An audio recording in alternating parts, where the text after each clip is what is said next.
9, 8, 7, 6, 5, 4, 3, 2, 1, 0. Hello guys, welcome back to my channel. ഇന്ന് ഞാൻ ഈ വീഡിയോയിലൂടെ അനിമയുടെ ചരിത്രത്തെക്കുറിച്ചാണ് പറയാൻ പോകുന്നത്.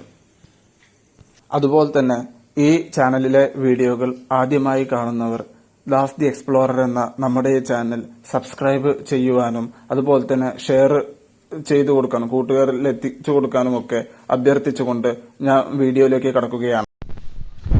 അനിമയുടെ കഥ 20-ാം നൂറ്റാണ്ടിന്റെ തുടക്കത്തിൽ ആരംഭിക്കുന്നു. 1917 മുതൽ ജാപ്പനീസ് അനിമേഷൻ ചിത്രം ലോകതലത്തിൽ 1920-30 കാലഘട്ടങ്ങളിൽ ജാപ്പനീസ് പ്രൊഡ്യൂസർമാർ അനിമേഷനുകൾ ഉപയോഗിച്ച് തങ്ങളുടെ കഥകൾ ലോകമെമ്പാടുമുള്ള പ്രേക്ഷകരിൽ എത്തിക്കുവാൻ ആരംഭിച്ചു. ഈ കാലഘട്ടത്തിൽ ചില അനിമേഷനുകൾക്ക് വലിയ ശ്രദ്ധ ലഭിച്ചു. 1917 നമാകുറ ഗട്ടാന എന്ന അനിമെ പുറത്തിറങ്ങി.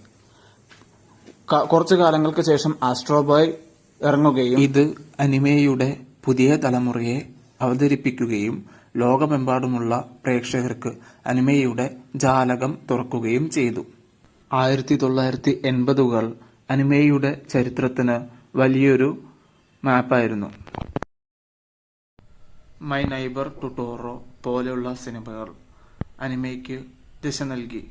1990-കളിൽ ഡ്രാഗൺ ബോൾ സെറ്റ്, പോക്കിമോൻ എന്നിവയുടെ പ്രചാരത്തോടെ അനിമെ ഇന്ന് ലോകം കണ്ട രീതിയിൽ ഗ്ലോബലായി മാറിത്തുടങ്ങി. 2000-നു ശേഷം അനിമെ പുതിയ ഉയരങ്ങളിലേക്ക് ഉയർന്നു.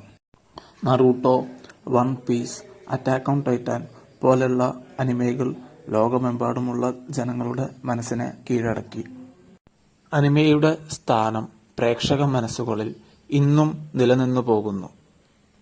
Jujutsu Kaisen, My Hero Academia, Demon Slayer പോലെയുള്ള അനിമകൾ ഇന്നും പ്രേക്ഷകരെ പിടിച്ചു നിർത്തുന്നു. ഗ്ലോബൽ തലത്തിൽ പോലും അതിന്റെ പ്രഭാവം വർദ്ധിക്കുകയാണ്. ലോകമെമ്പാടുമുള്ള കൺവെൻഷനുകളും സോഷ്യൽ മീഡിയ കൂട്ടായ്മകളും അനിമയുടെ ഗ്ലോബൽ സ്വാധീനം എത്രത്തോളം വലുതാണെന്ന് വ്യക്തമാക്കി തരുന്നു.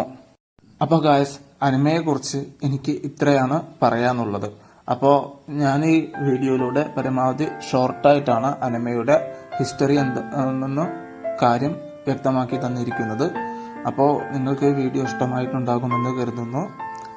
വീഡിയോ ഇഷ്ടപ്പെട്ടു എന്ന് വിചാരിച്ചുകൊണ്ട് ഞാൻ ഈ വീഡിയോ വൈൻഡപ്പ് ചെയ്യുകയാണ്. നമുക്കിനി അടുത്ത വീഡിയോയിലൂടെ കാണാവുന്നതാണ്.